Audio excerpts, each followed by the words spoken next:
Welcome to the Ignite You podcast. Where two bros journey into all things spirituality and human transformation. Let's get it. This is serious though, aliens, because... What's up, crew? How we doing? It's Cam McDougall. And Ryan Miller. Here to talk to you today about a very controversial topic.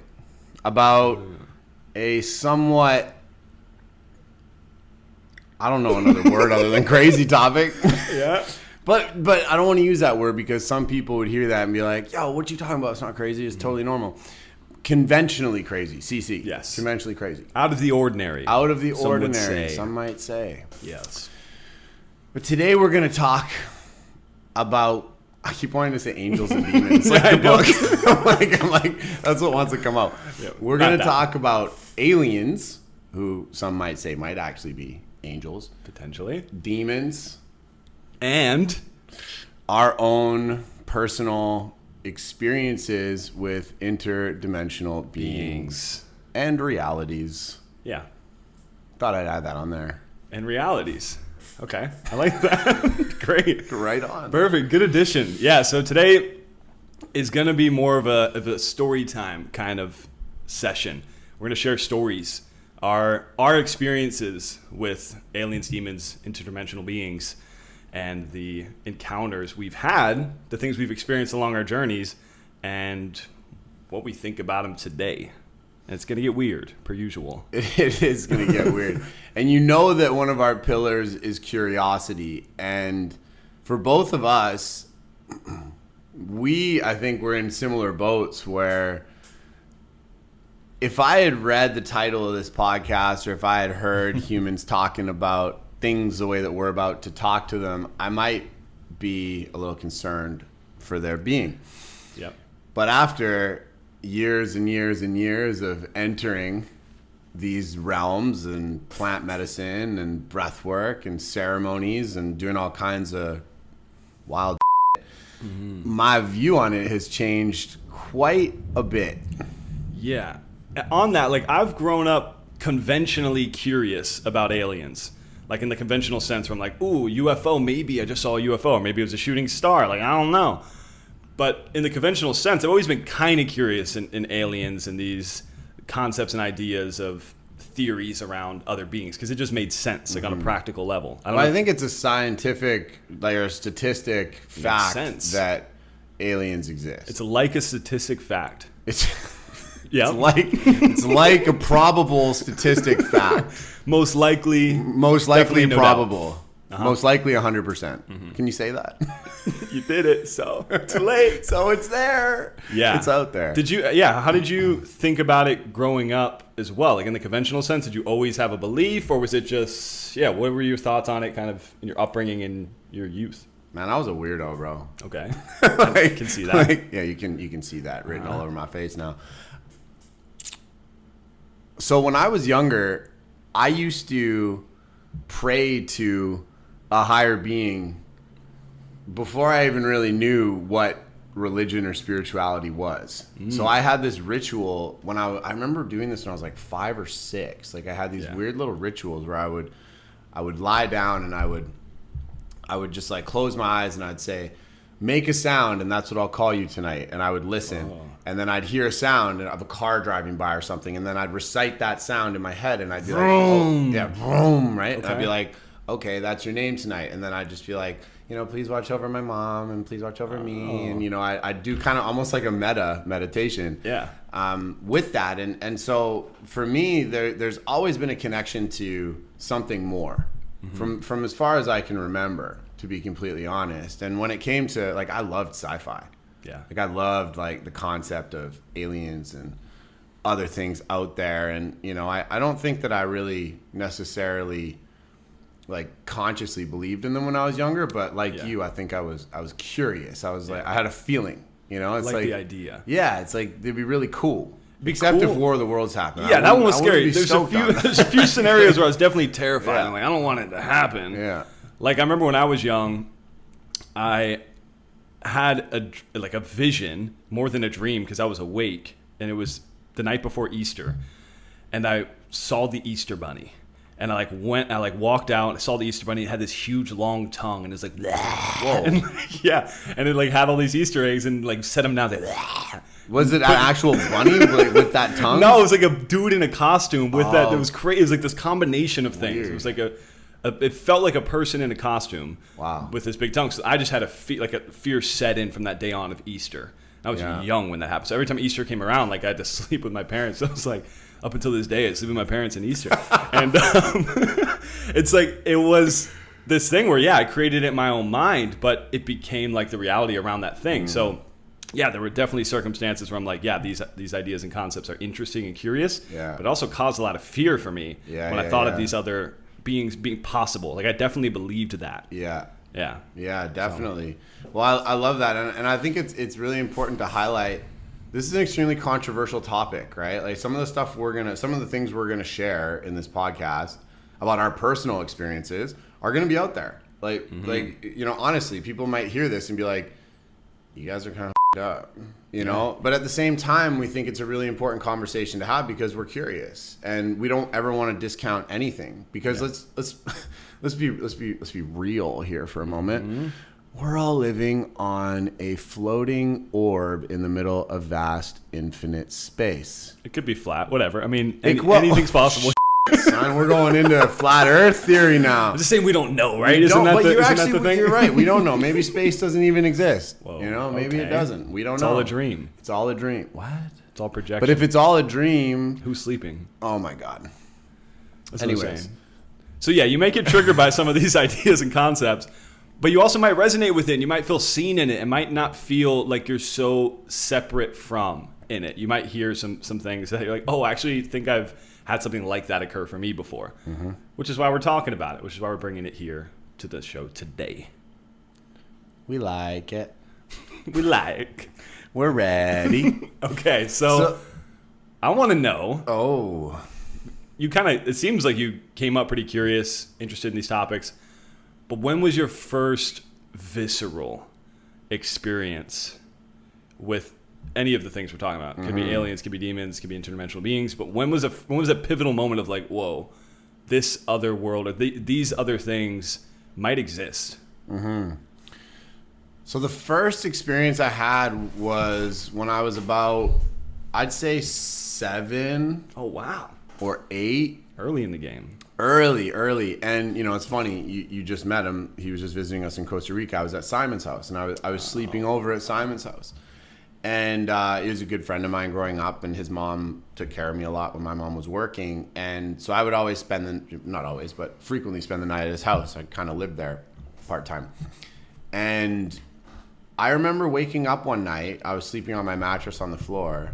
And I remember this so viscerally to this day, where I rolled over and I saw this light coming up the staircase. So like I was sleeping next to the door, and there's a staircase right here where the bathroom was. And I saw this light coming up the staircase, and I was like, oh, that must be Suzanne, which is Simon's mom, like coming up with a candle or something like that. Mm-hmm. And just as it got higher, it got brighter and brighter and brighter. And I remember it came up around the corner, and I realized, I was like, whoa, that's a woman. And she's surrounded by light.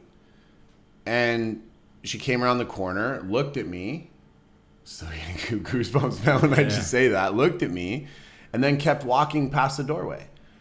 And I remember when I was a kid, I thought it was a dream, right? I was like, nah, that couldn't have happened. I must have been dreaming, right? I can't remember actually if I told anybody about it or if I did and they like discounted. Anyways, the experience is visceral. What happened after, I don't really remember too much about, but still to this day, I remember that experience. And now, based on the work that I do and what I've experienced both in plant medicine and out and seen and witnessed over the course of my journey, I'm very confident that was a spirit, and that there was a spirit passing by, whether it was, it had died there, or it was a human that spent time there, was trapped there, or whatever, right? We won't get into all the details, but just passing through. And it wasn't malicious. It wasn't scary. She wasn't like, it didn't seem like a demon, right? Or anything along those lines, but definitely a spirit, definitely something that wasn't from here.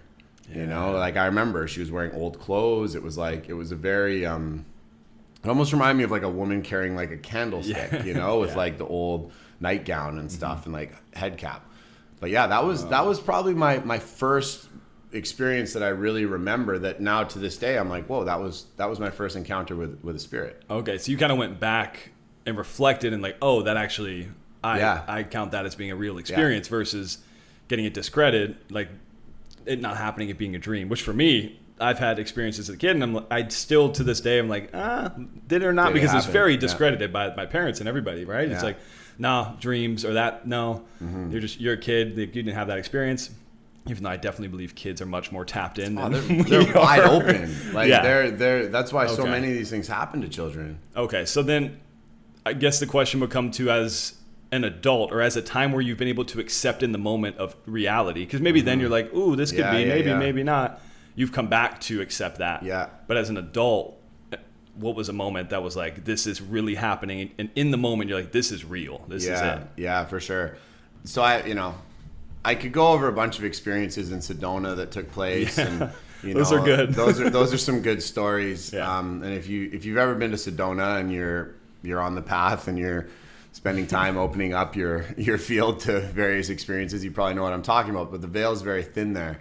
So a lot went down there, and I had a lot of experiences there. But even those experiences, I couldn't really actually say, like this is, you couldn't grasp an alien. This was a demon. This because for me, one of my gifts is I feel things. Like I don't really see much, like I'm not someone that claims like, oh, I can see beings and things like that. Like I feel things. And so I had a lot of experiences where in Sedona and stuff where I've felt the presence of things, which I know we'll get into with you as well. But I felt the presence of things, and like there was terror and fear and like love and all these different things coming through me that still to this day, like obviously I could, if I wanted to use my conventional mind, say, oh, I was just anxious, or, there was something physiologically going on with me. So the analytical, more conventional mind could argue it. But again, you had shared experiences there. We did have more shared than just experiences. You. Which also. That's a very valid point, which did help add credibility to the situation. At the same time, we are all, cosmic surfers. Yeah. You know what I mean? Like we like all four of us who had those experiences in this one particular trip that we went on. We're all deep in the work. So, even for that, it's kind of like, where we all just like drinking the Kool-Aid, at that time. But I don't believe that. I really do believe these were valid experiences. But in order to share it with you, I really want to make sure that it's a very visceral experience. And so I'll share my experience at Dr. Joe Dispenza. Oh, right into it. And I have actually only shared this with about 6 or 7 people in my whole life. So now everybody gets to know. Now everybody gets to know. Hey, launch a podcast and tell everybody about all the shit, all the dark that you secrets. Don't tell anybody. Great. Here we go. But I think it's, I've gotten to a place now where I'm very connected to it. I've really integrated it. Yeah. I've really, made it a part of my life. And no matter what anybody says to me about it, I don't give a shit. It's like it was a beautiful experience, regardless of what it was. Yeah, and even before you share, like this is also beautiful. Like you have nothing to hide. Like that's a beautiful invitation. Like you get to share this as your truth, which is what this podcast is about. It's one of the main pillars. Yeah. And you've nothing to hide. Like that's beautiful. You get to be open about your experiences and your realities of it. So yeah, man. Beautiful. Love it. Thank you for that invitation. I feel safe. I feel so held. You might see it soon. It's gonna happen. It's gonna happen. It's gonna be hard for him to hold me on this table, but at the same time. For those of you who haven't been to one of Dr. Joe Dispenza's advanced retreats, I highly recommend it. Highly recommend it. Very, very cool experience. And I'm choosing this experience because I've also sat with various forms of plant medicine, and I've had these experiences in plant medicine. And at the same time, it's really easy for people to say, well, you were taking a drug, right? And even though in the community, we don't necessarily call them drugs, right? They're medicines, they're experiences, they're doorways, in my opinion. It's pretty easy to refute them. And it's pretty easy to be like, well, that was a drug experience. It was a trip. At Dr. Joe, there's no drugs. He teaches you how to release DMT endogenously, right? So it teaches you a technique to draw all of the energy that we store up being stuck in our survival mechanisms in our root chakra, and draw that energy up our spine. And once you get it up to a certain part in your brain, it's actually called the thalamic gate. You press enough of this cerebral spinal fluid that's charged with energy up against it. It actually busts open and sends an electric charge to your pineal gland. It's powerful. It's very powerful. Very powerful, very scientific. Like, he breaks it all down, the whole mechanism. It's really, really, really absolutely beautiful. It's fascinating. But you have to breathe with this like level of intensity. And he says that, like, you got to breathe, and go harder.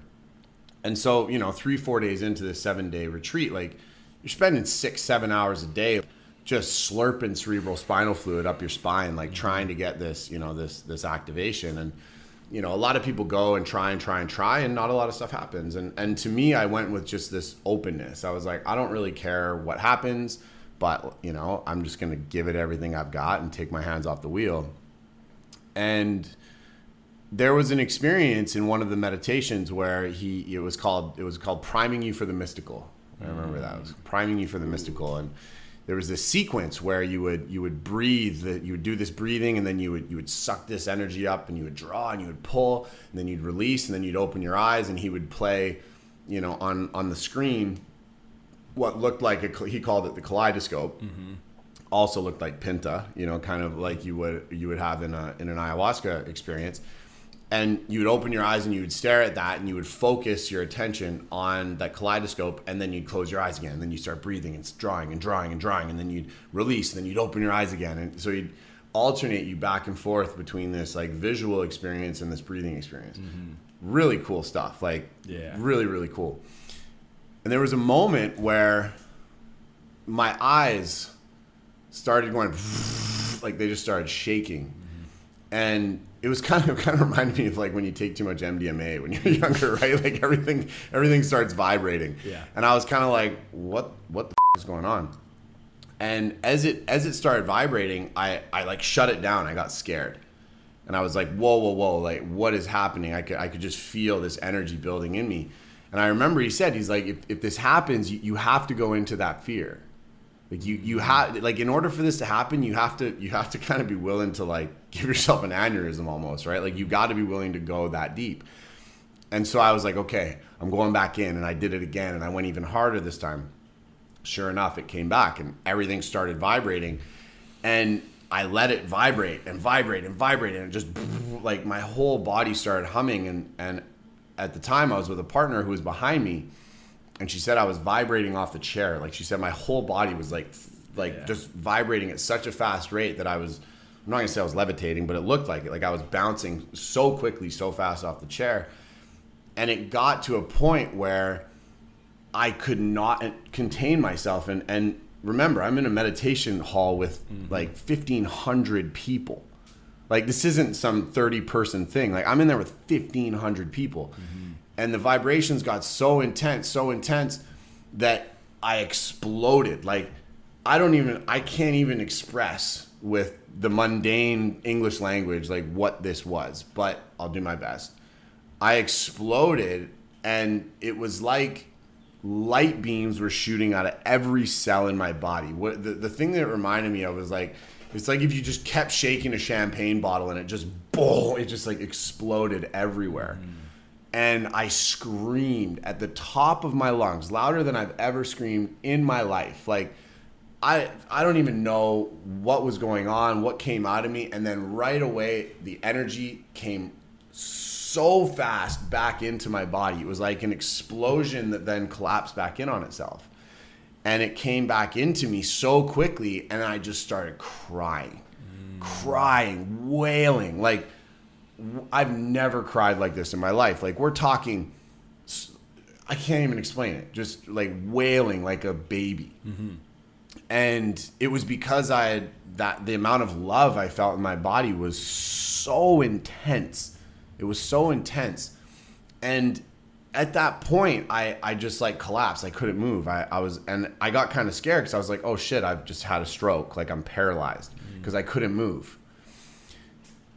And it was at that point in time, I don't know how much time was passing, but I started feeling this like around my head and like in and around my ears. And I'm like, I think I'm dead. Like, I don't know what's going on.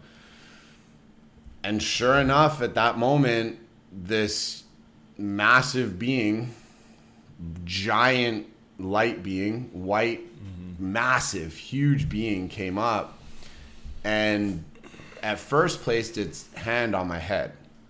And that was the first thing that I witnessed. I was like, what the is going on?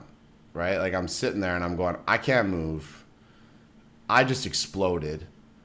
I might be having a stroke. And now I see this giant hand. It was like a mitt palming my head. And I'm like, this is some I'm like, I've done something really wrong. I'm like, I've done something really wrong. Like, I don't know if am I gonna be crazy when I come out of this? Like, all this was going through my mind because I was observing the experience. It was like I wasn't a part of it. And the being, this just sounds so wild, opened up the top of my head and reached its hand in through the top of my head and just started moving around and aligning and attuning, which is, what Dr. Joe always says, which is too funny, but just healing my body and realigning my system. And basically, like, I couldn't talk, I couldn't ask, I didn't know what to do. I was almost like a deer in the headlights, but it just felt like this thing was helping me. Like, that's as simple as it gets. Like, I still to this day don't really know what it was doing. I can't be like, yeah, his name was Bob and he came up and he said he was, attuning my heart chakra and blasting off my sacral. Like, he didn't give me these different things, or it didn't give me these different, I call him he because I said Bob, but there was none of this. Like, I still to this day don't really know what it did, but it felt so good and it felt so fucking real. Yeah. And the trippiest part is, after a while, it did its thing and then just disappeared. And then I laid there just feeling this immense love and connection. And like, I was like, I don't even care if I'm dead. I was like, this is great. Right. And all the acceptance. Right. Exactly. Yeah. And sure enough, I came back too. And, everyone had left. I was surrounded by a team of Dr. Joe's people, but I would just kind of slowly came out. I was pretty like lucid still, but my feet didn't feel like they hit the ground for like the rest of the week. You were saying that. Yeah. And even at that point, like, my conscious mind was like, you had a stroke, something went wrong, you actually did give yourself an aneurysm, you should get a lawyer. You know what I mean? Like, that's what the conscious mind was saying. But at the same time, I do a lot of this work, and it was such a feeling of connection. And, like I say, still to this day, I don't know. I can't say, yes, it was this, it was that. Like, I can't, but what I can share is my experience. And what I can share is that it felt as real as the conversation we're having right now. Yeah. Dude, it's fucking incredible, that story. And it sounds wild, definitely. Most definitely. But I love the way you look at it as it being your truth, but it needing to not be so definitive of like, yeah, this is, you guys need to believe it, or like blah, blah, blah. Like, that was your experience. That's what came through. Yes, you were in an altered state, but to have that in an altered state, I would say you see more of what is possible, what is real, what is actually out there. Yeah. I'm a believer in that. For sure. So it's, man, it's amazing. Yeah. What a story. It's a journey and a half. I love that, journey and a half. And it, still to this day, it's one of, I cherish that moment because, maybe I blasted a bunch of DMT off in my brain and, sure, maybe it was a DMT trip, but then at the same time, like, who are we to say what a DMT trip is, right? What's truth, what's not. Exactly. And so many people say that DMT is a conduit for universal information, and DMT is the whole producer of this reality. Like, there's so many different theories out there, and so for me, it's like accepting the beauty, accepting the experience, and just reveling in it, and remaining curious and taking the codes and seeing how I can apply the curiosity and openness to other areas of my life. Yeah, that definitely opened you up Literally. And, pop me open on all the levels. Like a fizz candy. Just popped you open, man. Or a Pez candy. Yeah, fizz is different. Fizz was different, but yeah, Pez. Yeah. Pez top. Yeah. Man. Profound. Dope. All the things. Dope. We sent it at Dr. Joe. We did. Dude, I still haven't been to one of the events, and I really want to go, especially after hearing stories like this. Like, well, go in. And I'm not even plugging that thing. It's like, it's such a potent, beautiful experience. Like, he's a wizard. Yeah. And he's been a teacher of mine for a long time, but like, take what you want from it. Some people don't resonate with it, but for me, it's like, it was without plant medicine, like, give me a break, but you got to go all in. I can't wait to go with you. Yes, I know, dude. It's going to be amazing. So we're going to shift gears, go over to aliens. All right. Yes? Oh, I thought you were raising your hand. Question. I have a question. No, we can't do that. Okay. No. We won't do that. That would have been offside. If you're listening, you don't know what we just did. So aliens, right? Am I right? Am I right? I've had a few, UFO experiences, yes. Different times. I lived in Colorado for an extended period of time, and if anybody's familiar with the Great Sand Dune National Park or any of that area, it's just in itself is very trippy. It's a trippy you've been there, and it's very charged. It's one of those geographical locations that scientists can't really explain. So whenever that kind of thing happens, you're like, okay, so how? Mm-hmm. And so there's a lot in that space.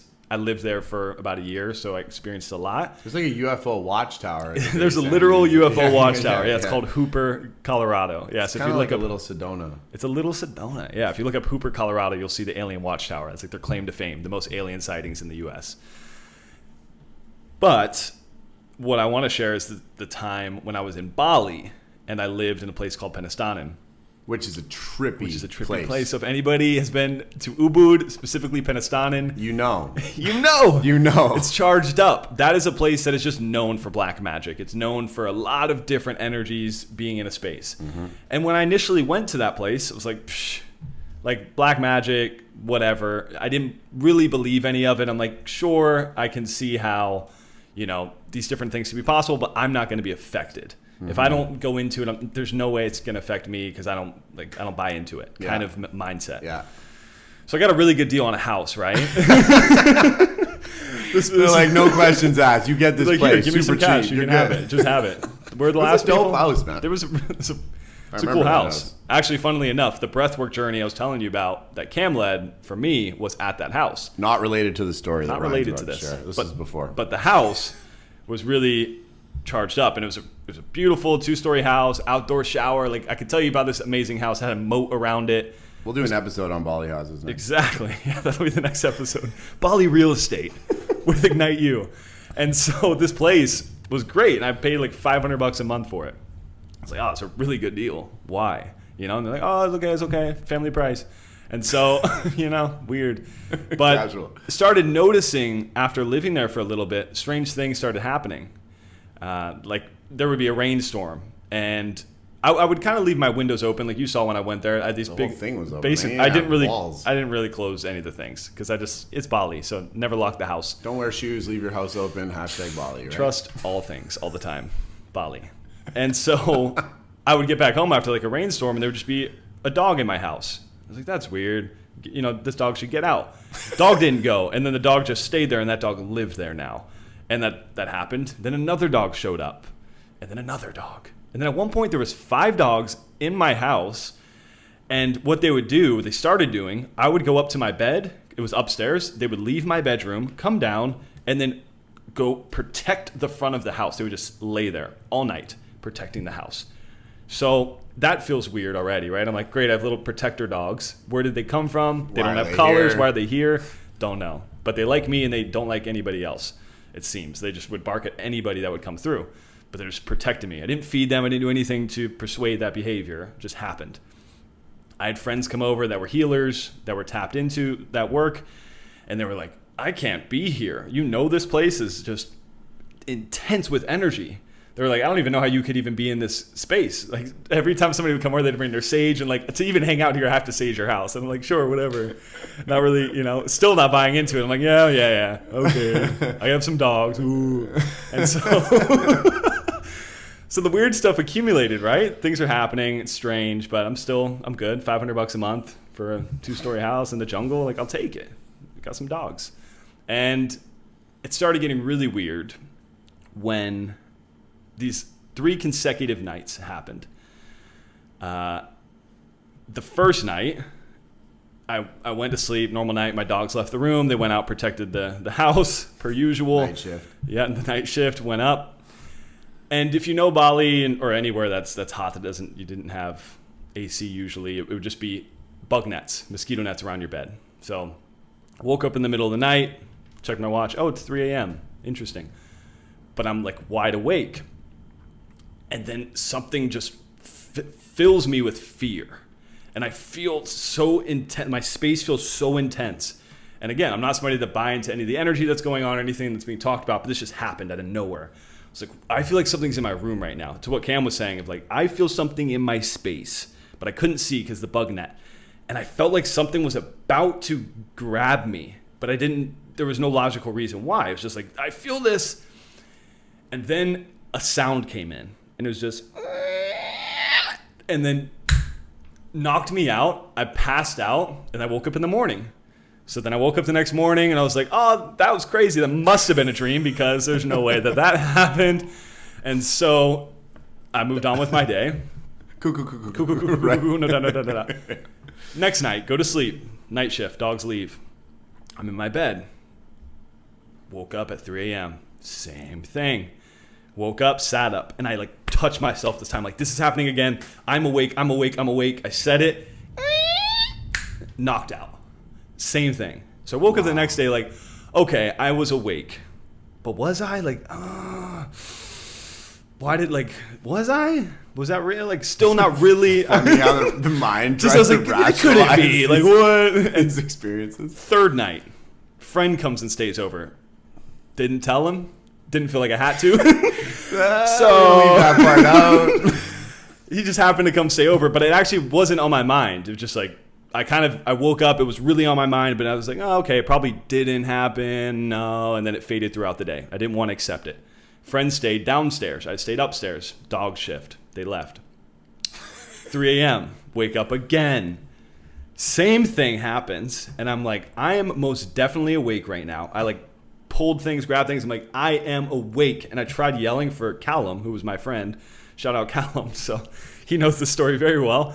Tried to yell for him. As soon as I went to scream, knocked out. Wow. So the next day I was like, okay, this must have happened. And I have somebody that stayed at my house. Him and I went to breakfast. And when we went to breakfast, I was like, hey, Callum, how'd you sleep last night? And he just got goosebumps and went white. He was like, dude, I think it was a dream, but at 3 a.m., I woke up and I sat up and I couldn't see in the room, but I felt like something was there and there was a flash. So he didn't hear the sound, but he was like, there was a flash of light. And then it knocked me out and I woke up in the morning. Wow. I was like, oh, cool. All right. So it's real. Sweet. So very scared. Wow. And didn't go back to that house. So man, that was the most visceral experience I've had with what I would call an abduction or a series of. And because I had friends in a place like Ubud, people are very tapped in and very spiritual. So I had friends that were like, oh yeah, all they did was some upload, download, and this, like very, just made sense of all of it. Like, yeah, so at this time, they probably did this sequence of uploads. They do a 3-part series, usually with you, and they do this. There were 3 of my friends that had markings on their arm, on their shoulders, just like circular marking that next day after. Like 3 of my friends that were in the gym. Like, I don't know what this marking is. And then my friend was there that was like the alien expert of our people. She was like, oh yeah, it just means they're checking this area and doing a cleanup. I'm like, what? Like making why are you making sense of this? This is just like, this is like a casual I know, thing? You're just like, yeah, of course. And then 24 hours later, those markings disappeared. And it was just like this thing that happened that moved through Penassanen. But that was like, I fully accept that as being the reality that I had. That's my truth. That's what happened. Like that, I believe there was either an abduction or some sort of uploading or downloading process of extraterrestrials, like without a doubt. I believe that. For sure. So I love that. It's wild, man. Wild for sure. I love that story. I love how I can just picture you and Callum at breakfast, and you're like, "So, bro, how was your sleep last night?" He went white. He almost passed out. He was like, "Oh no, oh no, I gotta share this. It happened to you too." Yeah. But that's so cool because for me, when you have those shared experiences with people, it's really nice because it validates a wild experience. And let's be honest, like none of us know what's going on. People pretend like they know what's going on. Nobody knows what's going on, and then the people that do aren't really telling us what's actually going on, right? And so we have to approach all these things with a very open mind because I've worked with people in the past who have thought they were losing their minds. They're like, I'm schizophrenic, or I'm absolutely like I have serious mental health issues, and I think it's really important to know that these things do happen. Like we're all about truth and realness. Like for 4 nights in a row right now, Ryan's been waking up at 3 a.m. again, and it's not the same experience, but there's still this feeling of something else there, and you're a very grounded, like you're not an airy fairy person, you know what I mean? Like you're very grounded and rooted in what you do, and you're not coming to me like, oh my god, I saw a demon here and there's alien here and I'm getting abducted. Like these aren't conversations that we just have every day. So when you come to me and you're like, dude, there's something going on, it's like, I know there's something going on. And so that's actually why one of the main reasons we wanted to record this now, while this was so real this week. So we actually get to this point. It's funny. It's so since Sunday night, right now it's Thursday night. Yeah, nailed it. Got the days. Yes. Got it. I only know because there was 4 nights in a row that I woke up at 3 a.m. That's why I know. Good maths. So yeah, the past 4 nights, 3 a.m. to the dot. I got a watch to prove it. Check it when I wake up. And I'm not somebody that wakes up in the middle of the night. This is a watch. And if you're watching, you can see it. If you're watching. But yeah, okay. We won't stick with that for too long. For too long. Now we just one made more. It longer. Watch. You watch my what? Okay. But seriously, at 3 a.m., I've been waking up. I'm not somebody who wakes up in the middle of the night. I don't even wake up to pee. I sleep through the night. And it's not that I wake up and then wake up again. It's just this one time I wake up. You got a Whoop to prove that. I got a Whoop. Yeah, exactly. Actually, I do have data. Yeah. Yeah. So and I wake up and it just feels. On Sunday, it felt just dense. I'm like, something's in my room right now. I would open my curtain, and I've done this every night, kind of half asleep. Half asleep. Yeah. Like it's reactive. It's like something's in my space. Grab the curtain because it's dark in my room. I want to open it to have light in my room to feel like, oh, is there something in here? Because it feels so real. I'm like, there's something in my room. So let me see that there's something in my room. Just scared, actual fear in my body. And Cam's actually somebody who has shared some of these things with me, like have the Palo Santo, go around, like clear the space, clear the energy, and just ask questions. Just be like, oh, what do you want? What is if something is here to receive these questions, what do you want? And I only did that just last night. It was 3 nights before where I was trying to navigate it, interested in it. Again, curious, like, okay, something's here. There's some presence here. Whether it's good, whether it's bad, whether it's here to serve me, whether it's just trapped here in this space because I live in an apartment complex, so it could be any number of things. But there's something there. That is my truth. And so this has happened. But up until last night, I asked Cam, I was like, what would you do here? Like, ask questions. And doing that, it was interesting because I didn't hear anything back. There wasn't like, "Woo, this is the answer." Like, not how I wanted. I wanted it to just language, bro. I wanted that. I wanted it just to be. You got to open up to the light super language. Super easy. I know. I need to be open. I think that's what this is. It's an opportunity. It's an opportunity for me to open up more. Yeah. And so I was like, okay, I don't think I'm going to hear anything awake asking a question. Like, I'm not going to hear it with my ears. So, all right, I'll like go back to a sleep state and see what happens. And so I kind of made this agreement. I was like, okay, if I think of any words that I don't already know, I'll take that and then I can research those words. And which is really cool. Which is actually interesting that was an approach. I was like, oh, I like that. Cause if I haven't heard these words before, because otherwise I'm like, I'm going to think whatever I want to think. Yeah. And it'd be hard for me to decipher between like, is what it my mind? Is it me making the up? Yeah. And so it's like, if I hear words I've never heard before, I'll look them up and then figure out what like kind of decode it, which I was like, this is fun. Like I'll gamify this. Ended up hearing 3 words that I've never heard before. Don't remember them. The main point. God. Don't remember them. Why'd you play so many sports and get so many concussions, Ryan? You gotta remember these. Damn it. I should have wrote them down, but I was like, I'm in it. I'm going to remember. I need to stay in it. I honestly wanted to go back to sleep, and I couldn't if I was like, this thing is giving me words right now. If I accepted that would keep me up. Oh, for sure. I had to be like going into sleep and kind of in that partial acceptance space. So yeah, that's what occurred, and then into my dream, it got real weird. We don't gotta go there, but that's a dream. It could be anything. We'll keep you guys up to date. I'll let you know as things occur. Just know we're on day 4. We'll see what happens tonight. We'll keep you posted. Cam's gonna come over, help me clear the space. Yeah, because you're good at that. You've had experiences in this house, actually, just 100% in the room over there. Yeah. Well, and I think that's a really cool segue. And thank you for sharing that. Like, the important thing about all of this is that things happen, and regardless of what they are, what feels like your truth is your truth. You know, it's like in the X-Files, they say the truth is out there. Whoa! And a lightning flash just went off. That means I don't know. True. That means it's true. And what time is it? It's 5:03. Which equals 8. 2 minutes from 5:05. 5:06. We're spiritual, but I think it's a really important segue to move into, you know, this work that we do in the spiritual world, and opening ourselves up to these different healing modalities can definitely be a doorway to things that are not easily explained.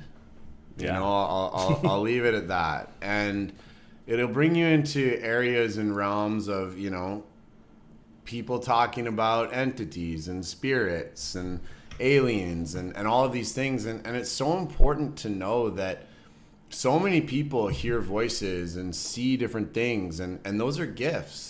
You know, those are a lot of the times gifts that are just medicated and treated as things that are actually defaults or broken inside of us. And, you know, in the spiritual world, I have some amazing friends, very good friends, who hear beings, who can speak to interdimensional beings, who can channel, who can do all of these beautiful things. And these are very grounded, rooted people. They're not humans that are, you know, fully off on one. You know, they're very grounded and rooted individuals that are tapping into these levels of information. So CEOs, people that are like own and operate, like, own and operate companies and have, you know, very successful relationships and you know, families. Totally. It's not like these are just people that, you know, are totally off living in the jungles of Costa Rica. Yeah, like us.